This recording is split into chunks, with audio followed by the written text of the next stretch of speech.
Imagina tentar lançar um movimento global, um projeto desenhado para durar milênios, transcender culturas e alterar todo o curso da história humana. É uma ambição e tanto, né? Com certeza. Mas aí a estratégia inicial para esse lançamento é a seguinte: o líder nunca viaja para muito longe de casa. Uhum. Ele não escreve absolutamente nenhum livro, não constrói nenhum quartel-general. E o mais curioso, no fim das contas, ele delega toda a operação logística e de expansão para um pequeno grupo. Um grupo sem nenhuma educação formal ou influência política. Exato. Se a gente apresentar isso em qualquer escola de negócios moderna, iam rir da nossa cara. Ah, com certeza. Soaria como uma receita infalível para o colapso imediato. Pois é. É uma logística que beira o impossível, porque desafia absolutamente todas as regras que a gente conhece sobre escalabilidade, controle de qualidade, gestão de marca. E ainda assim, a nossa imersão de hoje vai desvendar como essa logística, aparentemente desastrosa, não apenas funcionou, como se tornou o modelo definitivo de estruturação de um movimento. É fascinante. Muito.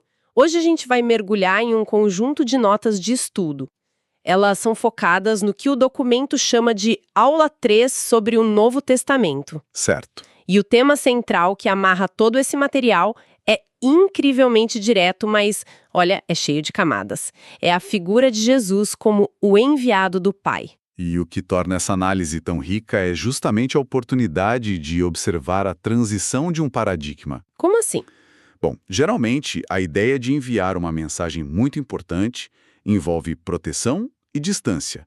Sabe, um emissor poderoso e protegido de um lado e receptores do outro. Sim, faz sentido. Mas o material que a gente tem em mãos hoje subverte totalmente essa lógica. Ele introduz a ideia de um mensageiro que não carrega um pergaminho ou uma carta. Ah, ele se torna a mensagem. Exatamente. Através da própria biografia e biologia, ele é a própria mensagem. Para quem nos ouve, é importante deixar claro que a nossa missão durante esta análise vai muito além de ler um documento religioso de forma passiva. Sem dúvida. O nosso objetivo aqui é investigar a mecânica por trás desse movimento contínuo. A gente quer decodificar como o conceito de missão evolui metodologicamente nessas notas. E como ele sai de uma ação divina singular, altamente centralizada, para se transformar em uma responsabilidade global. Operando em uma escala sem precedentes. E tem uma cadeia de eventos perfeitamente lógica organizando essa informação, não é um aglomerado de ideias soltas. Não mesmo. As notas constroem um fluxograma bem claro. A origem do movimento com Deus, depois a operacionalização tática no dia a dia com Jesus, e finalmente a fase de expansão e delegação extrema, que culmina na igreja. É um estudo de caso brilhante sobre delegação profunda. E sobre como manter a continuidade estrutural, sabe? Então, vamos direto para o primeiro elo dessa cadeia lógica. Se o documento estabelece logo de cara que Jesus é o enviado, a grande pergunta operacional que fica é: como exatamente se dá essa chegada? Essa é a questão de $1 milhão. Pois é, e o texto não perde tempo. Ele já inicia apontando a encarnação como, entre aspas, ato missionário supremo. Uma afirmação fortíssima. Fortíssima.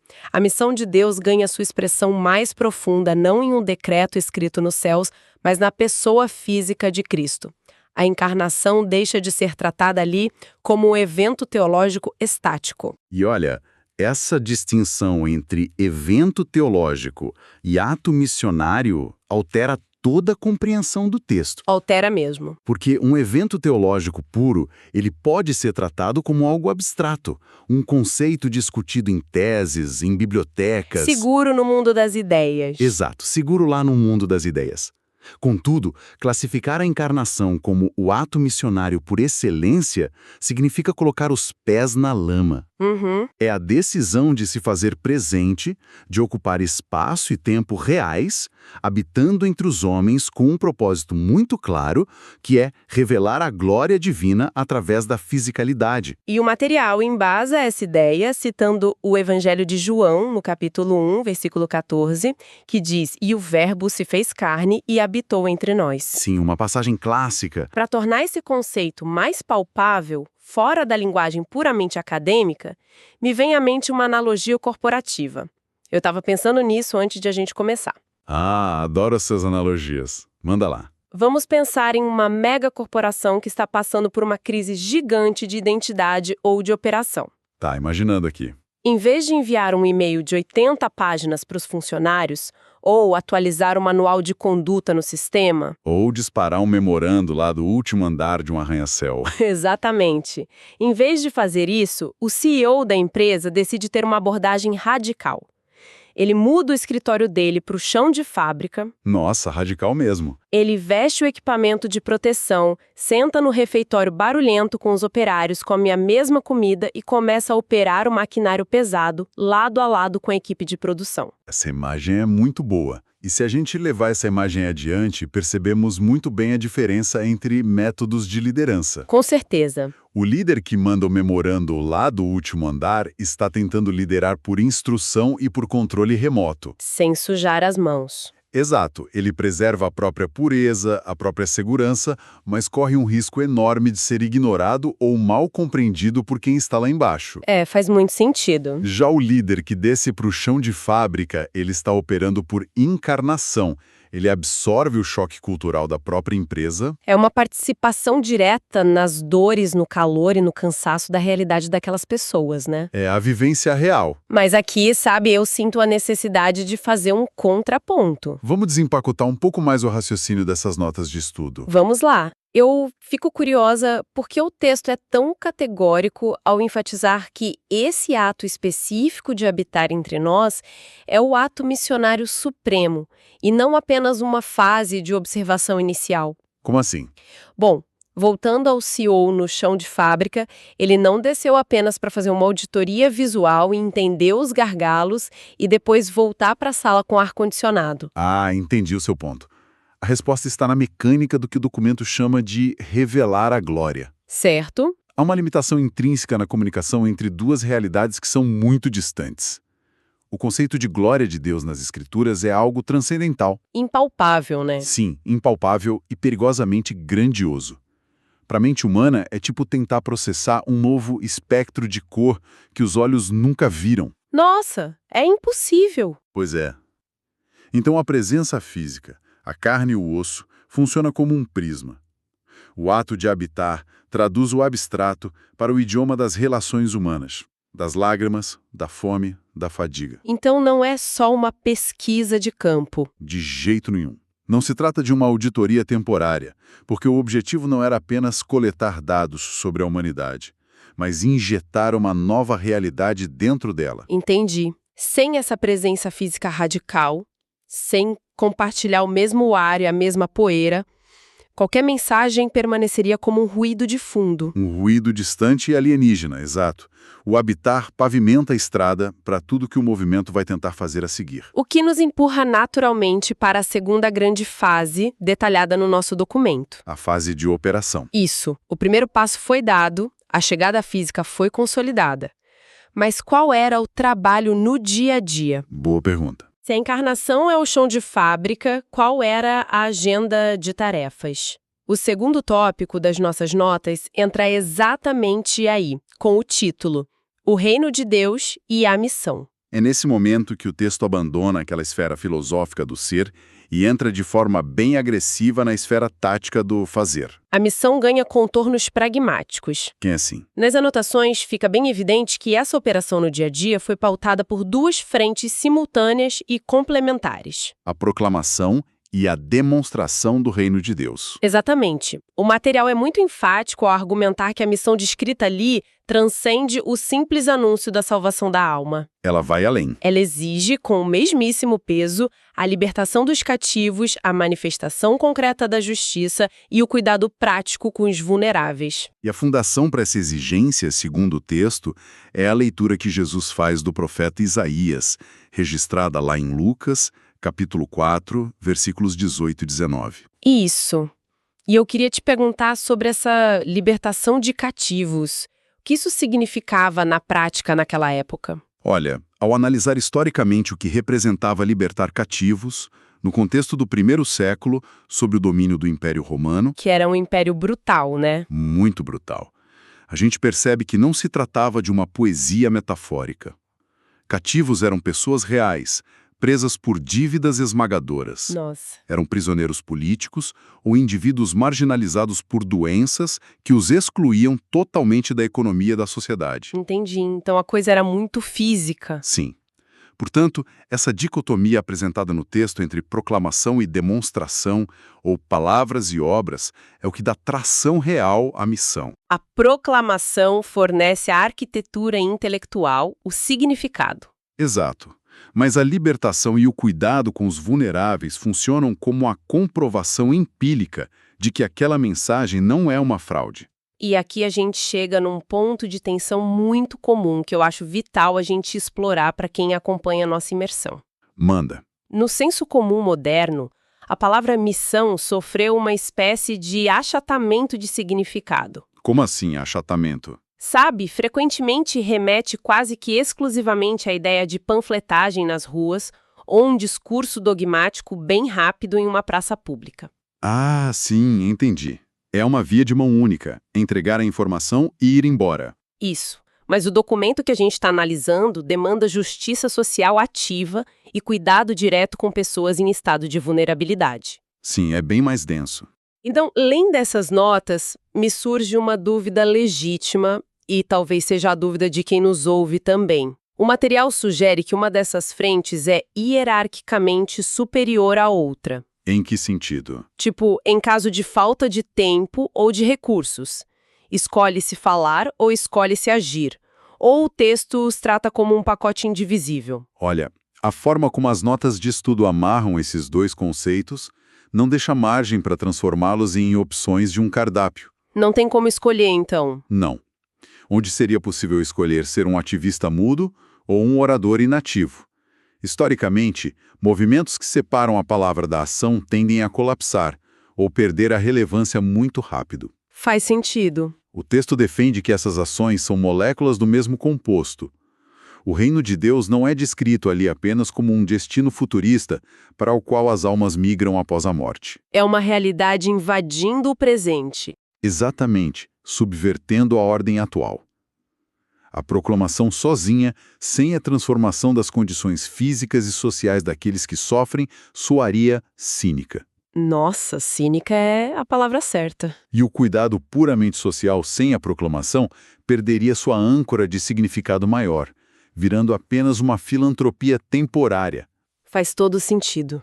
Pensando alto aqui, me parece que o ato de cuidado vulnerável é a prova de fogo. É a validação. É o que fornece o peso visual para uma mensagem verbal que, de outra forma, seria invisível e facilmente descartável. Exato. É o desdobramento lógico do primeiro ponto que a gente discutiu. Da encarnação. Isso.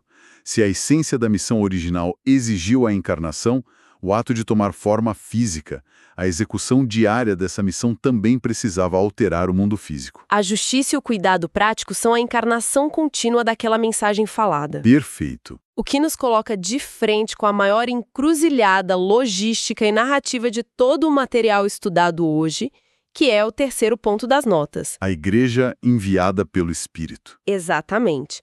Porque se a gente parar para analisar friamente, toda a eficácia dessa missão estava ancorada em proximidade extrema. Exigia presença física total. Poeira na sandália, saliva e suor local para cuidar de doentes e cativos.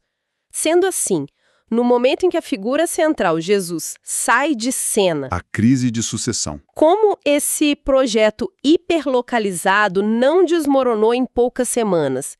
Como se escala algo tão artesanal e profundamente relacional para o nível global? Essa é a virada de chave do documento.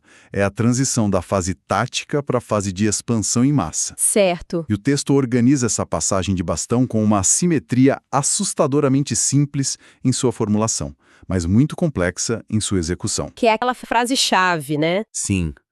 Assim como o Pai enviou o Filho envia a Igreja. Essa simetria define os parâmetros da expansão.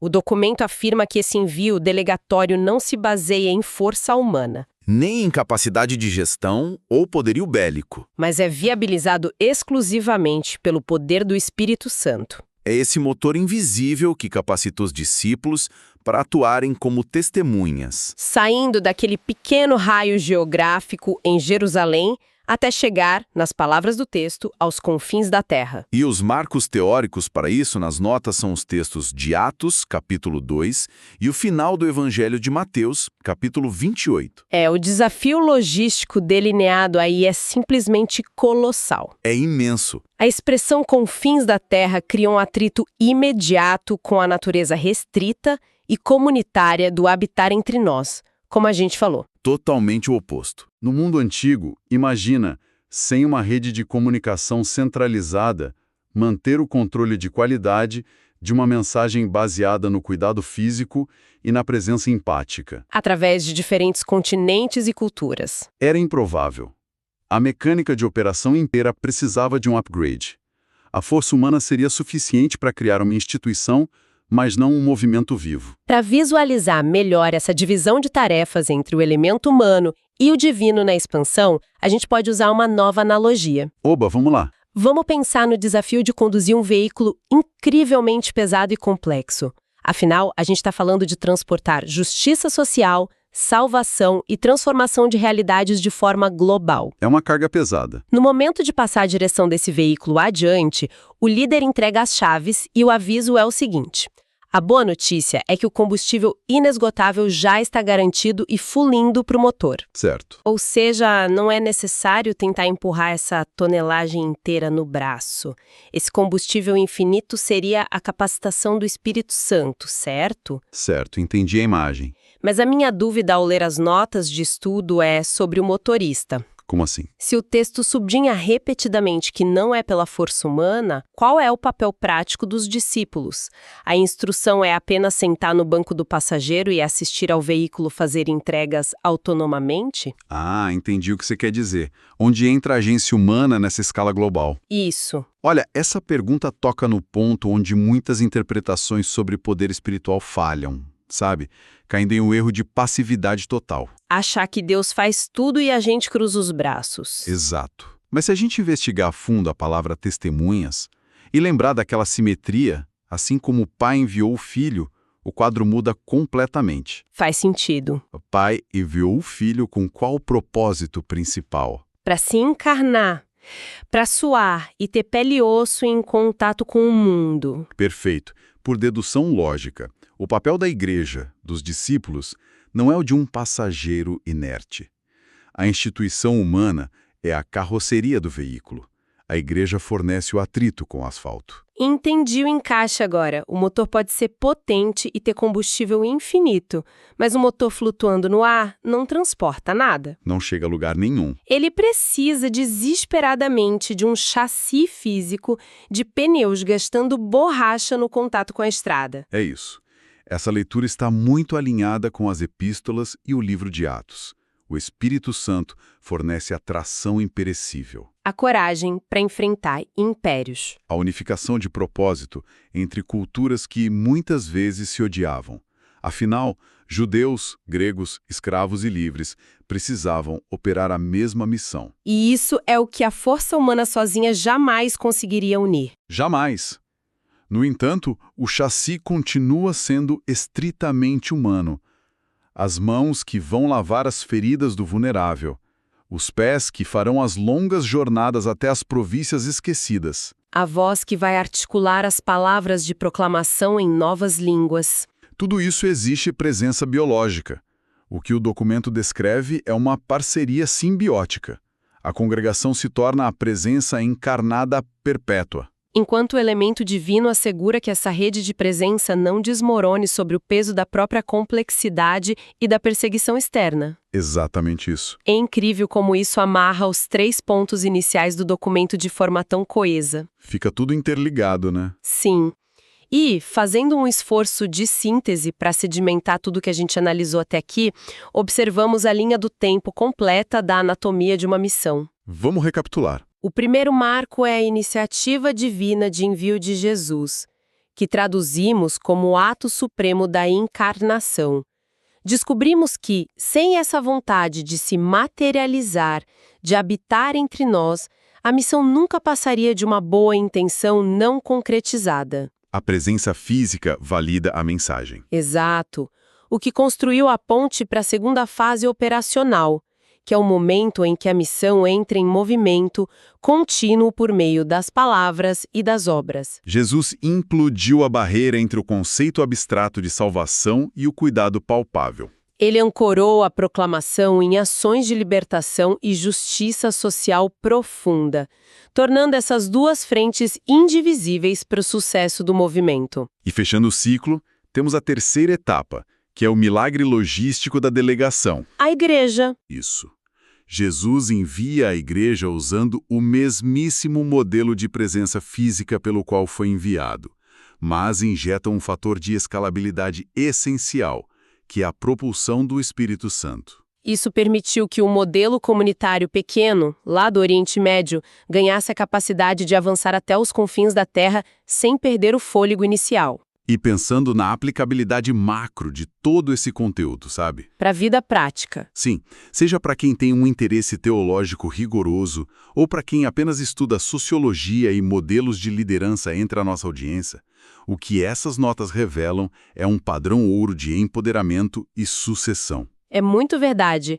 Sair de uma liderança singular, super carismática e hiperlocalizada para formar uma rede global descentralizada. É o calcanhar de Aquiles de grandes corporações e revoluções históricas até hoje. Sem dúvida. O texto nos mostra que a perpetuidade do movimento não dependeu de criar uma burocracia rígida ou um exército, mas de assegurar que o DNA original da missão, que é a união inquebrável entre a mensagem e a justiça prática, fosse reproduzido através de uma nova matriz de poder contínuo. É a evolução definitiva. Transforma-se uma liderança baseada apenas na presença centralizadora em uma liderança multiplicada por capacitação e delegação. Cada pequeno núcleo passa a agir como se o líder estivesse ali. Há uma beleza mecânica profunda nisso.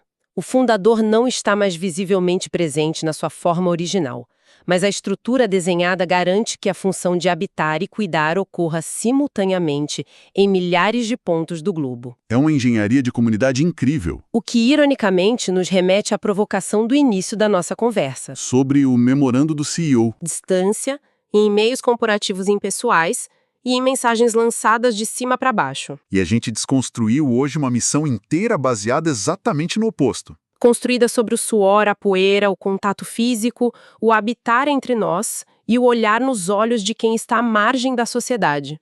É um contraste em tanto. Diante de todo esse volume de informações, fica uma reflexão final, quase como um paradoxo para processarmos. Manda pra gente pensar. O documento estabelece categoricamente que o ato missionário supremo foi a encarnação. O ato limitador e belo de se prender a um espaço físico e estar absurdamente perto e disponível. Mas se agora a ordem de marcha da igreja é escalar isso e ir até os confins da Terra, como é possível gerenciar uma rede com foco tão expansivo e global sem perder a essência do hiperlocalismo? É um baita desafio. Pois é. À medida que qualquer movimento cresce, a tendência natural é que as lideranças voltem para o último andar do prédio e enviem memorandos. Fiquem confortáveis. O desafio deixado pela leitura de hoje é justamente esse: como expandir até os confins do mapa e, ao mesmo tempo, continuar descendo ao chão de fábrica. Como abraçar a missão global sem se tornar, no fim das contas, apenas mais uma voz distante e teórica para os vulneráveis que estão logo ali na esquina. É uma pergunta que não tem uma resposta fácil, né? Não tem mesmo.